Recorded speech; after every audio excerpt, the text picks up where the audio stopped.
When you're the queen, when you're recognized as sports entertainment royalty, when you encompass every attribute of a champion, you understand why people want to see you any chance they get. Want to know what it means to be genetically superior? You never will. Watch me. I mean, have the privilege of watching me. WWE Raw en direct de Phoenix, un show qui était vraiment pas mal, voilà, il a vraiment été bien. J'ai préféré celui de la semaine dernière, voilà, je vais pas vous le cacher que j'ai préféré celui de la semaine dernière. J'aurais préféré que la WWE nous mette ce show là la semaine dernière et le show de la semaine dernière maintenant pour que ça nous donne plus l'eau à la bouche, voilà. Donc dans cette vidéo, je tiens à énumérer deux petites choses avant de commencer. Vous n'avez jamais vu ce micro, je l'avais, voilà, c'est avec ça que j'enregistre les previews. Mais je ne l'avais jamais montré à la caméra. Je vais voir si ça marche. Si ça marche, tant mieux. Si ça marche pas et que ça prend pas tout l'écran, tant pis. J'essaierai une autre manière tout simplement. Mais si ça marche, c'est bien. Je tiens à dire également, donc là on est le Raw. Donc ça sera le Raw du WWE en direct de Phoenix. Ce sera en France, ce sera le combien? Donc là on est le mardi 4 quand je fais la vidéo. Mercredi 5, jeudi 6. Ce sera le Raw du jeudi 6. Donc voilà. Donc là on est le mardi 4. Le lundi 3, il y a eu Raw justement. Et donc, je tiens à dire que voilà, j'avais mis une photo sur Twitter. Déjà, n'hésitez pas à me follow sur Twitter. Voilà, parce qu'il y a une grosse annonce qui va arriver à propos de la chaîne. Donc, si vous avez Twitter, n'hésitez pas à me follow. Ça me fait extrêmement plaisir parce que je poste en fait tout ce que je fais dans la journée, toutes les vidéos que je fais. Je les mets sur Twitter tout simplement. Enfin, pas les vidéos, mais genre ce que je fais, le programme de la journée, tout ça. Je les mets sur Twitter. Donc, n'hésitez vraiment pas à me suivre sur Twitter. Et j'avais mis une photo où il y avait une américaine en fait qui avait pris une photo avec une boîte de Charlotte en poupée. Et moi, pour rigoler, j'ai répondu où on trouve ça en France, je veux le même, enfin voilà, c'était pour rigoler quoi. Et en fait, Charlotte a aimé le tweet avec son compte certifié, donc peut-être que c'était pas elle, peut-être que c'était, je sais pas, peut-être que c'était pas elle, c'était peut-être son chien qui a liké la photo, enfin je sais pas, non je rigole bien évidemment, je sais que c'est elle. Donc ça fait extrêmement plaisir, putain quand j'ai vu ça j'étais oh my god. Et donc voilà, du coup j'ai mis en fond d'écran de téléphone, tout, donc voilà, n'hésitez vraiment pas à me follow sur Twitter parce que je mets toutes les actualités de la chaîne, tout simplement.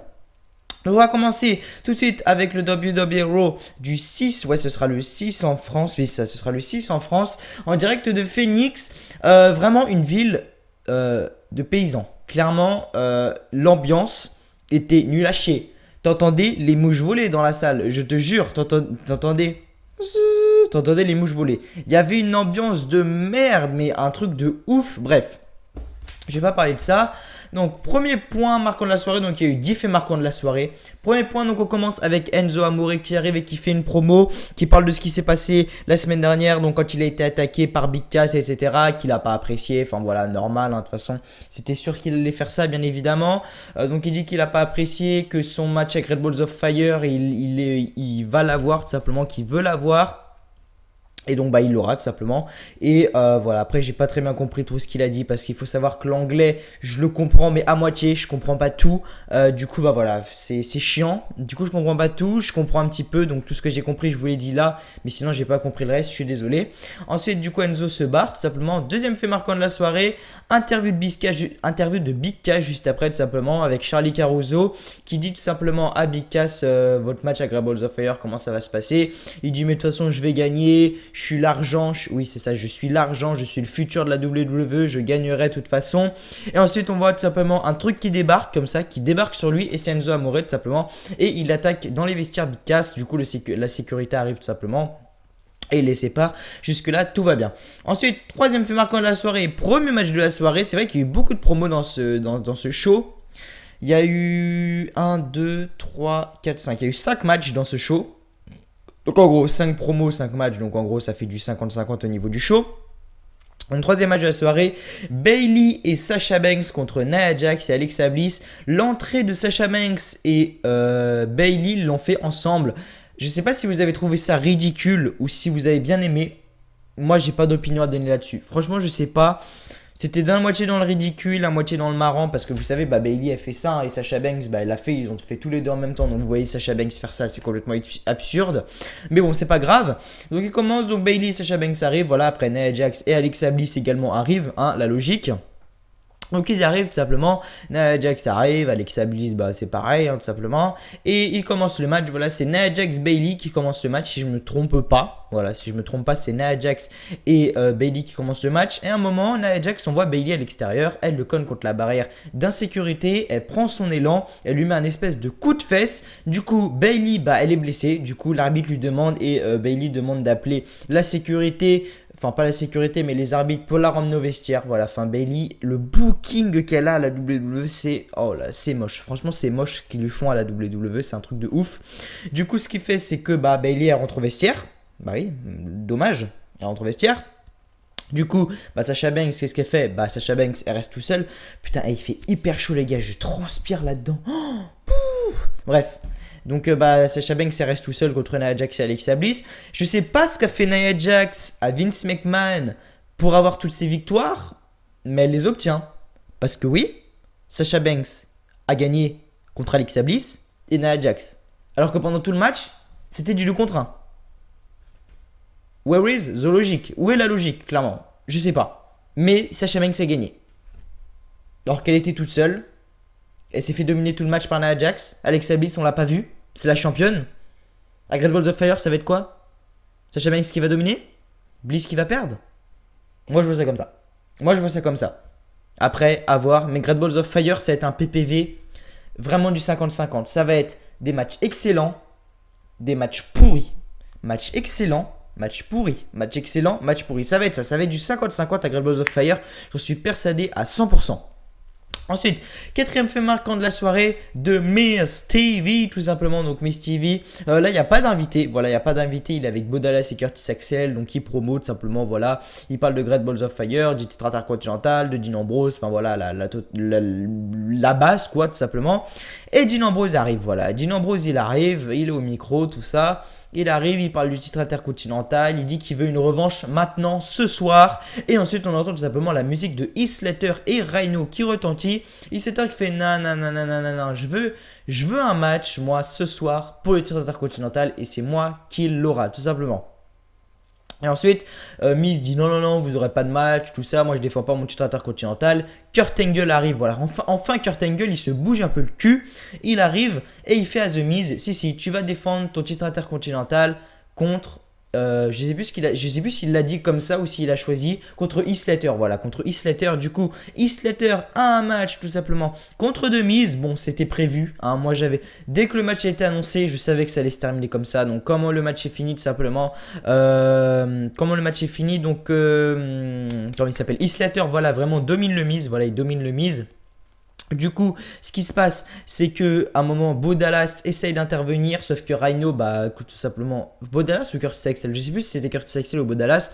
Et donc Rhino, bah, il est pas content, du coup, il va aux abords du ring, il enlève le pied de Bo Dallas ou Curtis Axel, je me souviens plus, on va dire Curtis Axel, on s'en fout.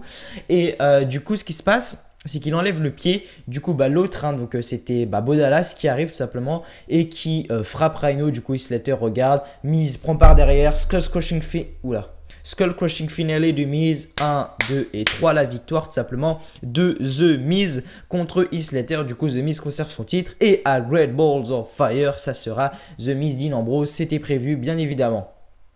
Ensuite, sixième fait marquant de la soirée, Seth freaking Rollins contre Kurt Hawkins. Donc Kurt Hawkins comme d'habitude, hein, qui dit bah voilà, qui me voit perdre ce soir?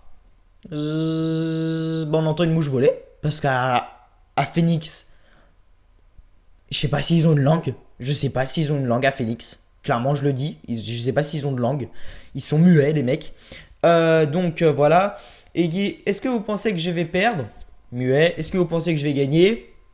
Encore plus muet. Et là, Rollins arrache le micro de Kurt Hawkins. L'on entend. Ouais. Comme ça, peut-être. Hein, c'est la seule chose que j'ai entendue, moi, personnellement. Voilà. Après, beaucoup de gens vont me dire oui, mais tu te focalises beaucoup sur l'ambiance des shows. Un show, ça doit être ambiant. Quand tu vois les European Tours, quand tu vas à Londres, à Paris, à Dublin, à Berlin, quand tu vas dans des villes comme ça et que tu vois l'ambiance qu'il y a et l'ambiance qu'il y a aux States, ça me casse les couilles de me dire qu'ils viennent qu'une fois par an en Europe. Aux États-Unis, ils font tout ça et les mecs ne font jamais de bruit alors que les mecs sont toujours aux États-Unis et nous on doit galérer pendant les voir et on doit foutre l'ambiance. Enfin, c'est n'importe quoi. Enfin bref, je vais pas m'éterniser là-dessus. Du coup, Rollins arrache le micro et dit oh là là, vas-y, ferme-la. En gros, ferme-la et on va se battre. Du coup, le match commence. Kurt Hawkins veut faire un coup de la corde à linge, mais le match a duré 5 secondes. Hein. Vraiment, hein, il veut faire un coup de la corde à linge. Seth Rollins le prend, coup de genou, 1, 2 et 3. Victoire de Seth freaking Rollins. Voilà, tout simplement. Ensuite, 7ème fait marquant de la soirée, il y a une confrontation entre Joey Lesnar, c'est-à-dire que c'est... Excusez-moi, j'ai frappé le micro encore. C'est une comment expliquer ça? L'écran est divisé en deux. À droite, il y avait Brock Lesnar et à gauche, il y avait Samoa Joe tout simplement. Et il parle de Great Balls of Fire. Voilà, je vais te faire ça, Great Balls of Fire.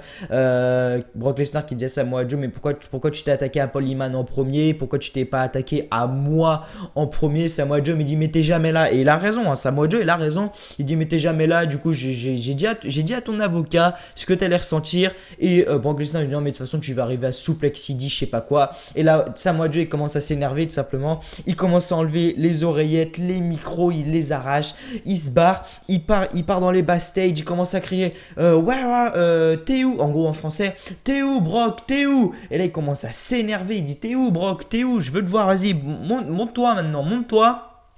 Il voit pas. En fait, il fait à peu près 2-3 minutes dans les couloirs et il arrive en fait. Et la sécurité dit non, non, non, non, non. Du coup, ils le prennent. Ils sont au moins 10 autour de Samoa Joe à le prendre. Et Brock Lesnar est dans sa salle comme ça. Il fait allez, come on Joe, come on. Allez, viens Joe, viens, je t'attends. Et du coup, il s'est fait retenir par la sécurité. Du coup, Samoa Joe n'a pas pu y aller tout simplement. Ensuite, 8ème fait marquant de la soirée, on a tout simplement eu Finn Balor contre Cesaro. Pourquoi tu ne mets pas un Hardy Boys le soir, alors que c'est eux qui vont remporter les titres à Great Balls of Fire. Et tu ne mets pas non plus Sheamus, alors qu'il part en tournée après Great Balls of Fire. Où est l'intérêt? Je vois pas de mettre Finn Balor et Cesaro. Bien évidemment, c'est le face qui gagne.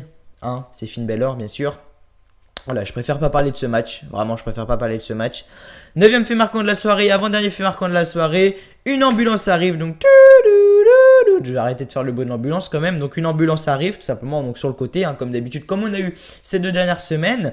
Et Strowman arrive, voilà, il n'est pas dans l'ambulance, hein, il arrive sur la scène d'entrée. Donc comme d'habitude, il y a sa musique d'entrée à Strowman, etc. Il promo, il dit voilà ce qu'il va faire à Reigns dans l'ambulance match, à Great Balls of Fire. Enfin, c'était toujours les mêmes discours en fait ce soir. Et ensuite, Titus O'Neil arrive et dit ce soir, n'oublie pas que tu avais un match contre Apollo Crews. Du coup, Apollo Crews arrive. Braun Strowman, il a arraché Apollo Crews. Hein, vraiment, Apollo Crews, il n'a pas vu l'œil, il n'a pas vu la journée. Du coup, Braun Strowman l'a complètement explosé. À un moment, Braun Strowman lui portait des Spinebusters. L'arbitre faisait 1, 2 et Braun Strowman en fait relevait les épaules parce qu'il voulait pas en finir et il leur a fait un deuxième. 1, 2 et il a encore repris pour lui en faire un troisième parce qu'il voulait pas que ça s'arrête. En fait, il voulait à mon avis envoyer un message à Roman Reigns. Et ensuite, qu'est-ce qui se passe? Tout simplement, il arrive, il prend Apollo Crews, il le jette par-dessus la barrière d'insécurité. Enfin, il gagne le match. Il le jette par-dessus la barrière d'insécurité. Du coup, il passe dans les publics, tout ça. Et à un moment, il arrive du côté de l'ambulance. Il ouvre les portes de l'ambulance. Il faut Apollo Crews dedans. Il tape 2 fois sur l'ambulance. Donc l'ambulance, normalement, est censée rouler. L'ambulance ne roule pas. Strowman se pose des questions. Il retape encore une fois. Là, les gyrophares s'allument. Donc, enfin, le bruit de l'ambulance, quoi. Les gyrophares s'allument, il y a le bruit de l'ambulance. Et Braun Strowman, toujours pas. Du coup, il refrappe encore 2 fois. Excusez-moi. Il refrappe encore 2 fois. Personne répond. Du coup, il va voir comme ça sur le côté, il regarde à travers les vitres, il voit pas, il ouvre la porte et ça c'était sûr à 2000%. Il y avait Roman Reigns dans l'ambulance et qu'est-ce qui s'est passé tout simplement? C'est parti comme la semaine dernière en bagarre générale sur la scène et à un moment, Braun Strowman est sur le côté de la rampe d'entrée. Roman Reigns pire et il passe derrière une table qui était carrément derrière la scène d'entrée. Il est passé derrière et Roman Reigns pire. Du coup, Braun Strowman est tombé en plein sur la table simplement. Donc voilà. Donc voilà, c'était WWE en français. J'espère que cette vidéo vous aura plu. N'oubliez pas de me follow sur Twitter, c'est vraiment super important parce qu'il va y avoir un gros changement sur la chaîne. C'est une surprise si je peux appeler ça comme ça. Il y aura un très gros changement sur la chaîne et le vote va se passer sur Twitter. Donc vraiment, suivez-moi sur Twitter, c'est super important. @WWE en français, il va s'afficher à votre écran de toute façon. Voilà, donc voilà, n'hésitez vraiment pas à me follow, ça me fait extrêmement plaisir. Donc voilà, c'était WWE en français, le show était pas mal. Voilà, l'ambiance était merdique. Un Phoenix, nique ta mère parce que c'est vraiment une ambiance de merde. Bref, à Phoenix, WWE, faut plus y aller. Vous avez vu l'ambiance qu'il y a. Et franchement, c'est malaisant. Bref, c'était WWE en français. J'espère que cette vidéo vous aura plu. Moi, en tout cas, comme d'habitude, ça m'a top d'être avec vous. Et donc, je vous dis à la prochaine pour une nouvelle vidéo sur la chaîne. Voilà, donc avant de finir, n'oubliez pas de liker, de partager, de commenter, de vous abonner si ce n'est pas déjà fait. Donc, c'est WWE en français. Je suis un gros bisou et je vous dis à la prochaine. Et c'est moi, les potes.